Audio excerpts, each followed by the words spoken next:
we're good to go. You can come on up and take a seat.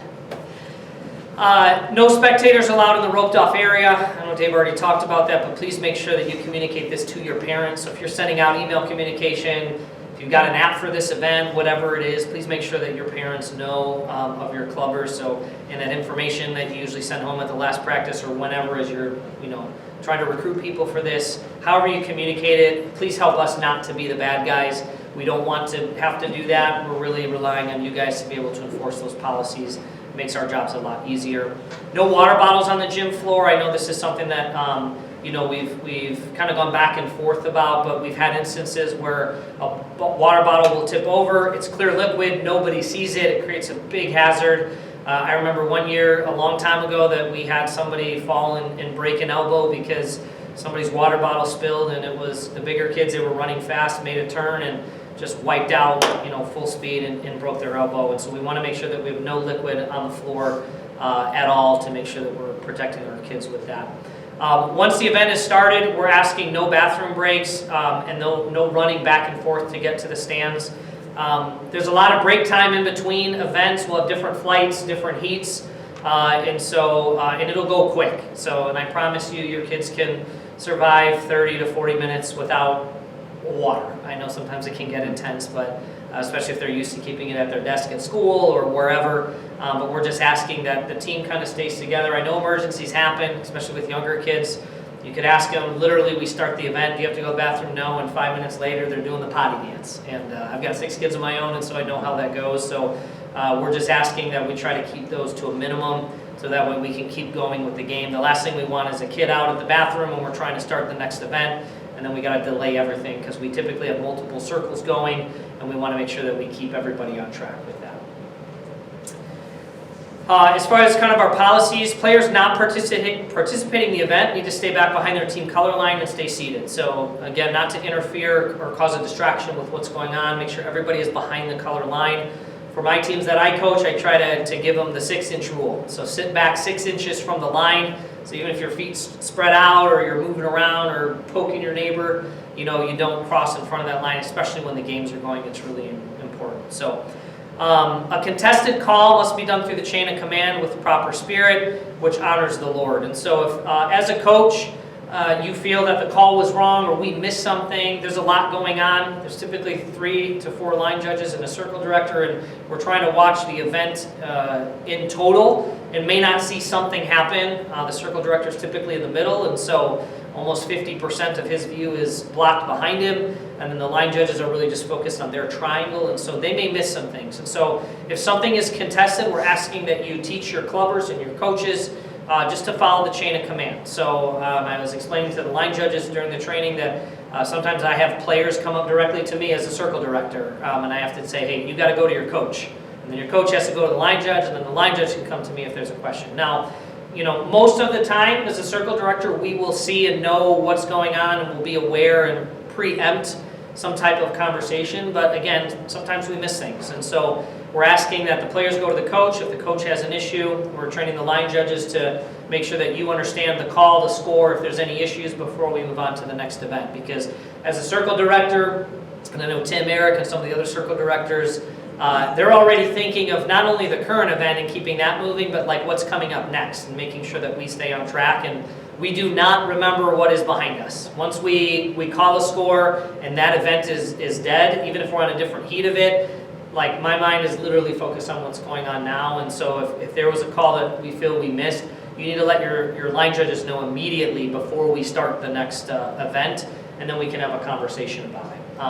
My direction to the line judges is to make sure that if there is a call different than the ending of the event, that they communicate to you as a coach. So example, if your team got first place, hit the touch pin or got the pin in sparks, and we disqualify them for some reason, that the line judge goes over to the coach and says, hey, this is why your team was disqualified. For any event that happens inside the circle, so we'll get to those, but beanbag relay, beanbag bonanza, balloon relay, things like that, we're going to attempt to stop those immediately when the infraction happens, hopefully before the beanbag is moved or the team member steps back into their playing field, so that way you guys as a coach can see exactly what happened and we can point it out immediately. Because I know it's hard, to let the event finish and say, hey, your very first kid 2 minutes ago actually stepped over the line, and then it becomes, well, why didn't you stop it? I didn't see it, things like that. So we try to make sure we stop as much as we can in real time to be able to communicate what happened, but we always can't do that every time. So, but please make sure that you guys are following the chain of command when it comes to that. So policies, so each team is awarded 2 points for good sportsmanship for each event. I've only had to take away a couple of different times for teams where we've given multiple warnings to either players and or coaches. And so please make sure that, if you are being warned, that, you're taking it seriously and, take a deep breath, calm down. I know sometimes it can get super competitive. I'm a very competitive person myself, and when a call doesn't go my way or I feel like something was missed and I was wronged, I get even more agitated, but we're just asking that you please listen to your line judge and circle director when it comes to that. We want to be able to award points to every team for every event. Computerized horn is going to be used to start the AwanaGames events. Sparks will use a whistle. We've tried the big loud air horn before. I don't know if we'll use it this year or not. Typically we can turn the volume up enough for that game, or the computerized horn for the moving the bags up, which we'll get to, but just make sure that you guys know that that's how we're going to be starting the games this year. Our qualifications, our expectations for the AwanaGames is that everybody has passed 10 sections and has a signed parental consent form. Those are on the GLM website. You guys have all of that information. Dave, is there anything else you want to add on that?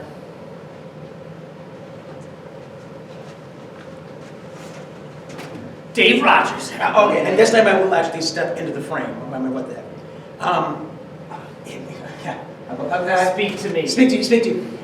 If it comes down to a choice of a kid who has 7, 8 sections and needs to hear the gospel message, let him hear the gospel message. I'm not going to go against your judgment that a kid needs to be there, needs to have that exposure, their family needs to have the exposure to the gospel message. We put the 10 in there because that's really a good incentive for a lot of the kids, but I also realize that sometimes there's a kid who doesn't have that. And if it turns out the kid has a special needs and is doing the best they can and they want to participate, let them participate. The 10 is not to be a hard and fast rule along the lines of the 10 Commandments. Thanks, Dave. 10 sections, not 10 Commandments. There you go. As far as dress code, we're asking all participants, coaches, to wear sneakers or tennis shoes. Same with the line judges. Already talked about this with them, but make sure we don't want to wear dress shoes. It scuffs up the floor, and we want to make sure that we're respecting the facility that we're able to utilize for the event. So, clothing should be modest as well. Clothing requirements will be checked during team check-in and prior to the first event. So again, we're just asking you guys make the call as coaches to make sure that our clubbers are wearing modest clothing. We want to make sure that no midriffs are showing, things like that. So we want to stay focused on the games and what we're here to do. So please make sure that you guys are adjusting that as coaches. Circle directors will make the final decision on whether clubber participates. Coaches need to also dress modestly and set the example for their team. We're asking that teams arrive 45 minutes prior to the event beginning. One coach, not the whole team, not a parent, one of the 2 coaches needs to take the team roster, parental consent forms, and the day of event volunteer forms to the team check-in, where they will be checked in and collected. And that's where you guys will get the bands that Dave talked about to make sure, and then each of the coaches will have that. So, and then coaches will need to attend the coaches meeting 15 minutes before the event starts. So we're asking that 20 minutes prior to the event, your entire team is on the line, on the floor. So you guys will get your team assignments typically the week of-ish, depends on entries, things like that. And so our goal is to be able to get that to you as soon as possible. But again, we got to figure out if we're going to have enough, Division 2 or 4 teams. But we'll get you your team assignments. You'll have that. We'll try to make sure it's printed in the pamphlet correctly. I know sometimes with last-minute changes we have to adjust things, but our goal is to have that information to you before you get there, so you know where exactly you need to be on which circle and which color to make sure that you're there for that meeting. So coaches will need to take the team to their assigned line, again, no later than 15 minutes before the event starts, because at 15 minutes we're doing a coaches meeting. So.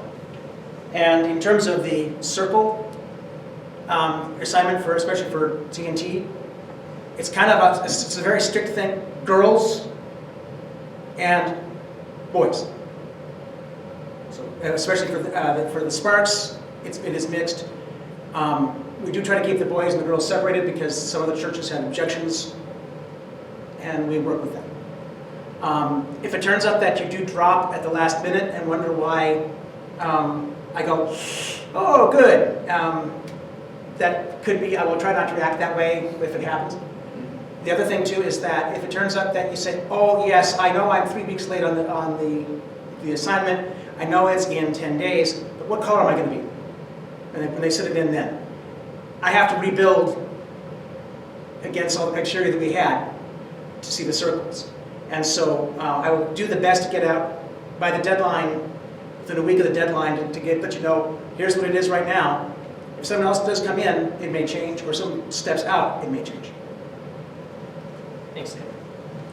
The other thing I want to encourage all of you guys to do is if you're close on a team, you're a player short, or you're like, oh, I have just enough, and if somebody's sick or can't make it or they're unsure, we'll have enough churches who have more clubbers. So example, if we go with a Division 4, which would be 5 boys, they may have 8, so they can't field a full Division 2 team, but they'll have 3 extra players. And so if you need to borrow a player for an event or be able to utilize somebody else, we will have extra clubbers there. And so I encourage you, to Dave's point, don't wait till the last minute. Don't feel like, oh, I don't know, I can only field 5, and this person said they might be on vacation, we're not sure yet. Like, we can share a clubber or two. That always happens every year.